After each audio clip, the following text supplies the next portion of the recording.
Anybody home? In here.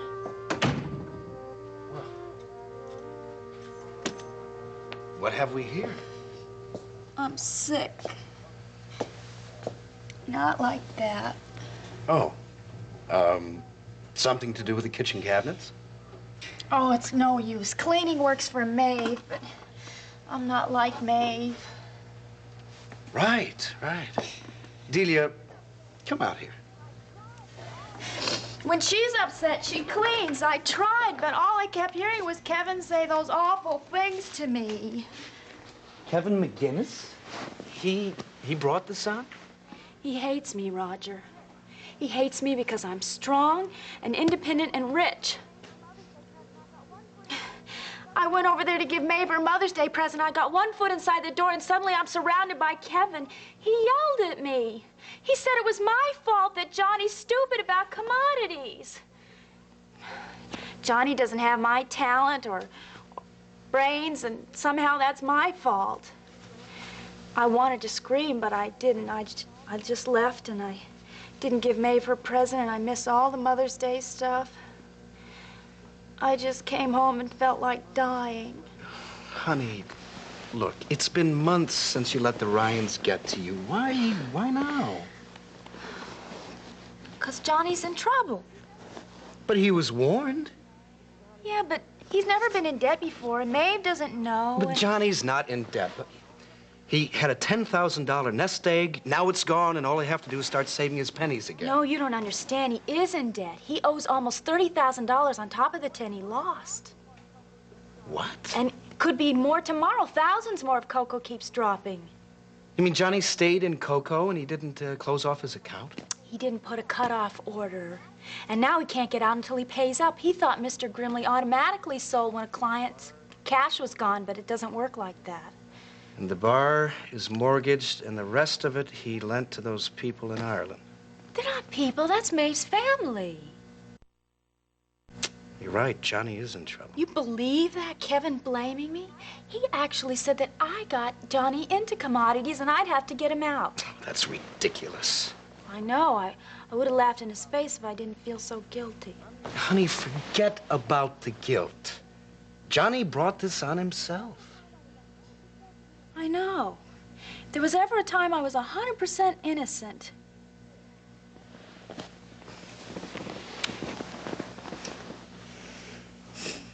The thing is... What? I could get Johnny out.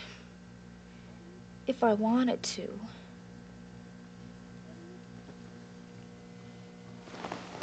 What do you think?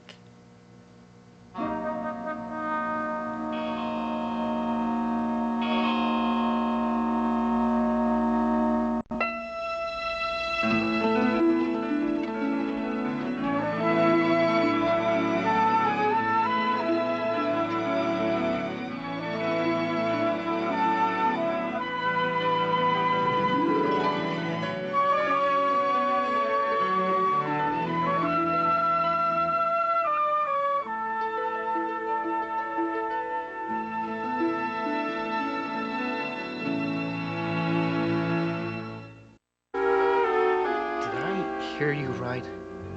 Yeah, I could lend Johnny everything he needs. Honey, if you want to be generous, why don't you contribute to the Roger Coleridge Fund? Look, the last thing that you need is a closer tie with the Ryans. You've just spent the whole last year trying to get away from them. But this would be business. Business and kindness. That might be a nice combination. Sounds to me like an impossible combination. Look, I think Kevin's still getting to you. Guilt, you mean? No, Roger, this is something different. I'm still mad at Kevin, of course. But if I don't think about that, what's left is sympathy. I feel really sorry for Johnny. I mean, well, I only saw him from a distance, but he looked so sad. I just want to make him smile again. Roger, it sounds corny, but I really mean it. Maeve and Johnny practically raised me, and now they're raising my little boy. And although they're not perfect, they're not all good, they give a lot. And I've never given them back a cent. When I look at it that way, I owe them. Go on. That's it. I haven't decided to lend the money. I'm just thinking out loud. And, liking the thoughts, hmm? Well, yeah, sort of. They're gratifying. Well, it would be like turning the tables. I've gotten a lifetime of small favors. Now I can do one big one for them. Yeah, but there's been a considerable pain that goes along with those favors. Oh, I've forgotten all that. And, you've noticed that it's much easier to be nice when you're holding the purse strings. Well, you said I should invest in a small business. I could pay off Johnny's mortgage loan and his commodities debt and keep the bar as my security. The bar? Well, Ryan's is a small business. You'd own the bar. Well, yeah, but they'd still run it. But you'd be boss. But I wouldn't act like the boss. Maeve and Johnny would be working for you. Technically. Kevin would be working for you. Oh, yeah. I mean, can you picture it? I don't know. I walk in the morning and he says, "Good morning," and I say, "Here's your check, you're fired." I never thought about that side of it. Yes, you did. You have come up with a plan to take over Ryan's. Honey, it's wonderful. But I didn't. I was just Trying to do them a favor. So they would finally owe you. So you would finally be a VIP in Ryan's instead of somebody that they got mad at and just sent away. Oh, Roger, I would love that. I planned that? Even as you cleaned the kitchen cabinets. You know, I couldn't share with Johnny about the commodities, but boy, could I tell him how to fix up that bar. Honey, with your brains and talent, you could turn that bar into a money machine. You are more fun than any woman in the whole world. Thank God you're my wife.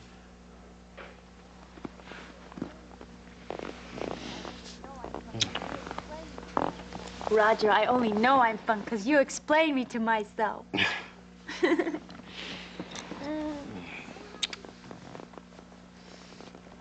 know what I'm gonna do? Yes? No, after that, I mean. In a little while, I'm gonna go back to Ryan's and give Maeve her Mother's Day present. And while I'm there, I'm gonna set out a little bait for Johnny. Let him know that I'm thinking about investing in a small business. I'll be very subtle, but I bet he goes for it. I don't see how Johnny Ryan can refuse an offer to save his life.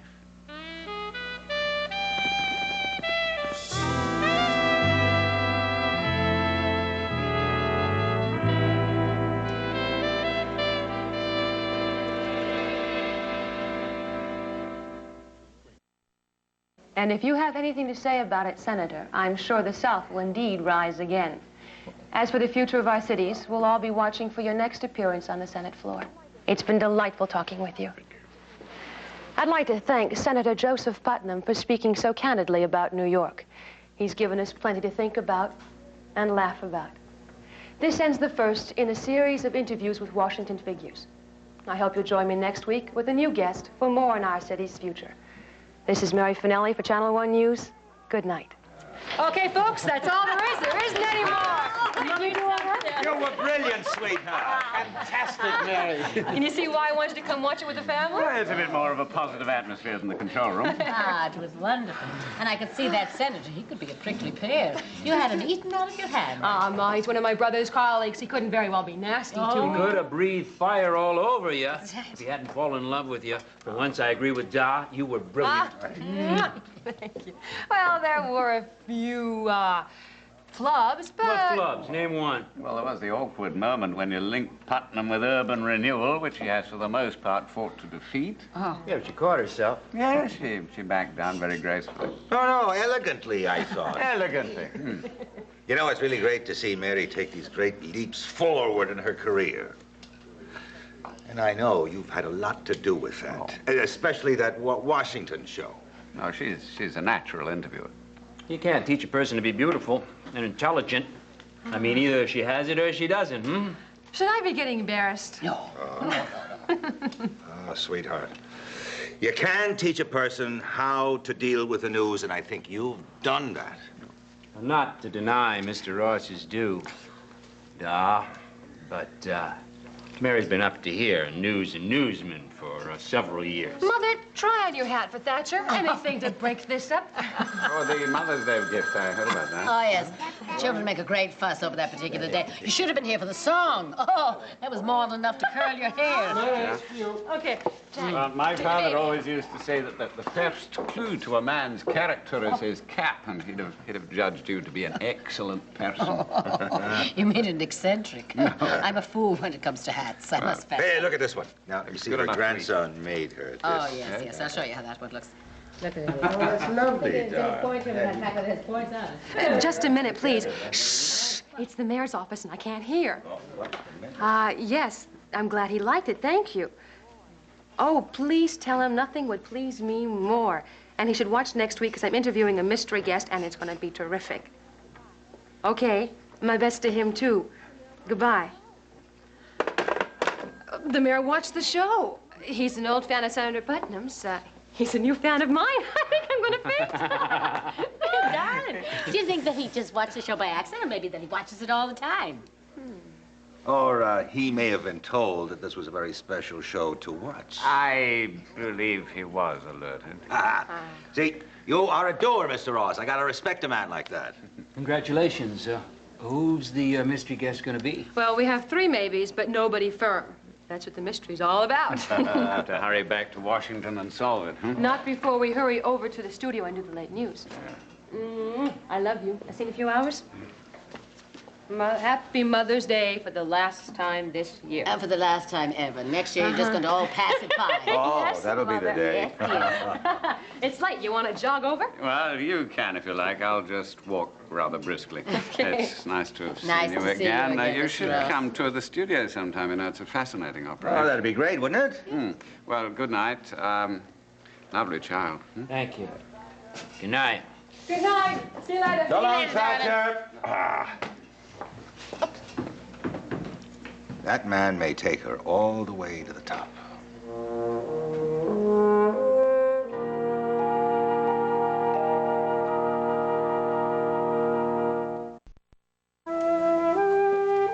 Oh, don't tell me Ryan's down already for the night. She practically jumped into the crib. Mother's Day wiped her out. Oh, may I say that that makes 2 of us? Whew. Wasn't Mary something on that show tonight? Has a tremendous talent. Yes. Oh, yes. It was hard on you downstairs tonight, wasn't it? Watching Mary? I loved it. No, I mean Thatcher Ross. I don't think my father would have judged a man by his cap, but then again, I don't remember much about my father. He's not exactly your idea of a newspaper man. Not exactly. This kind of journalism I understand. In here, Thatcher'd never make the grade. And just between you and me, he didn't have to work any miracles to get the call from the mayor's office. Somebody in public relations was doing his job, that's all. Oh, are you saying that that call wasn't something special? The call was special. Mary's job is special.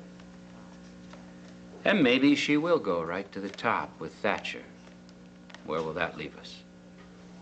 Together? That's what I want. And I'm prepared to fight for it.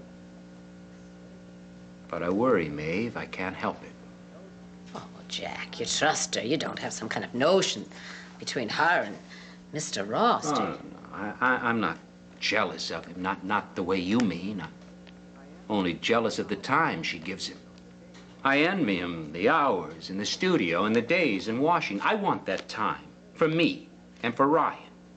Well, Mary is frightened and confused about giving up that time, too. But, I mean, this Washington thing, it's going to end soon. Yeah, and then there'll be another project in another city.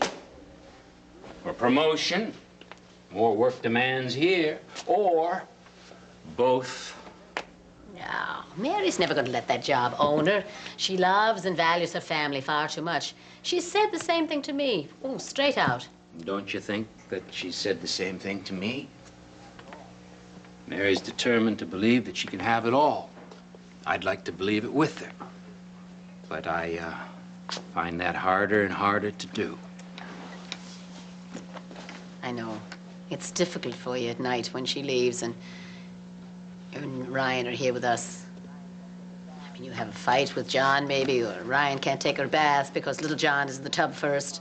But it's going to be different when you're down at Weehawken Street, your own routine. It'll be worse. Here, Ryan has me and lots of other relatives. Back home, when I'm working full-time, she'll only have the super's wife. Well, Mrs. Petrolino is great, but she's not exactly the woman I expected to bring up my daughter.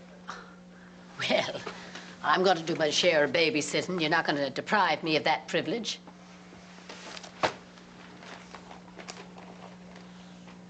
Ah, you're the one that's going to be lonely downtown. I don't have to have people around me all the time. I like being alone. Look, marriage is a thing for two people who want to share something together. Long separations don't help. Jack, isn't it the quality of time and not the quantity that counts? Sounds very nice. Should be a comforting thought. But it isn't.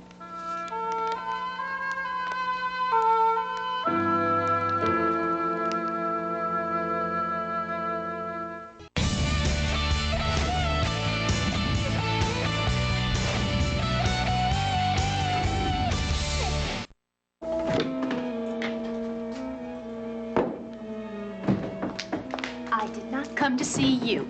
You're breaking my heart. Hi, Johnny. Oh, hi there. Excuse me, I gotta go walk my dog. Johnny, I have a Mother's Day present for Maeve. Well, I tried to bring it over earlier, but I was practically thrown out. Kevin did throw me out, you know. I didn't say anything because he looked so strange, but I think he's on the verge of a nervous breakdown. Oh, well, it was probably just the excitement of the party. I'm sorry he made you feel bad, Dee. Oh, no, things like that roll right off my back. I only bring it up so you can keep an eye on him. Yeah. Well, look, if you want to see Maeve, she's right upstairs saying goodnight to little Ryan. Oh, well, I better not interrupt that. But since the coast is clear, let me show you what I got her.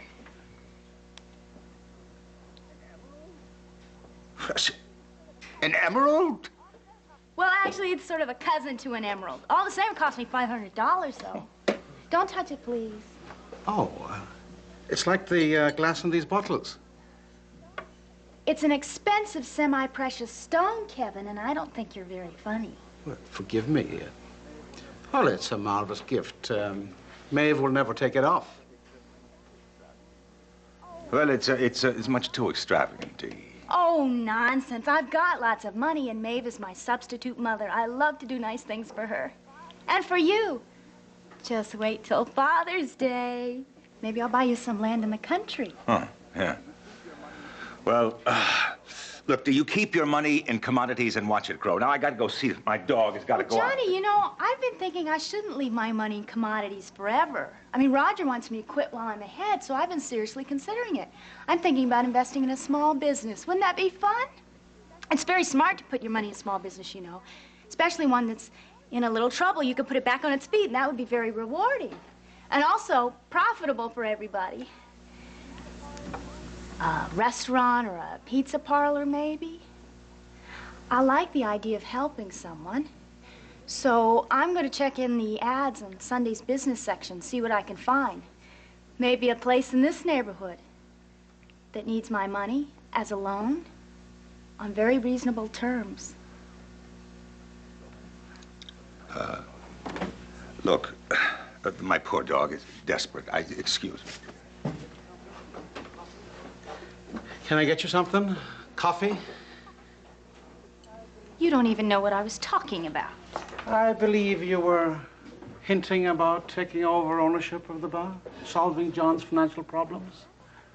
Yes. And you said I should help him, so why won't he take my money?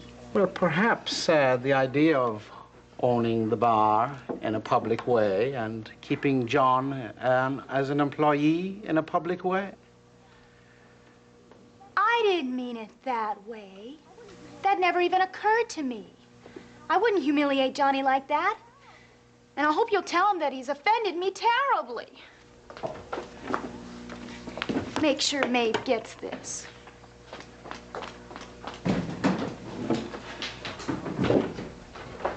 You can come out now. Ryan's bar in that girl's hands. Me in her hands. Maeve. I'd die before I'd borrow a cent from Dee. Thoroughly depressing prospect. It's unthinkable, huh? But what's the alternative, John? Bankruptcy. Begging on the church steps. Armed robbery. Look, it'd be like trusting my life to an irresponsible, unpredictable, untrustworthy... Nouveau riche, thoroughly unpleasant person. But what other hope do you have?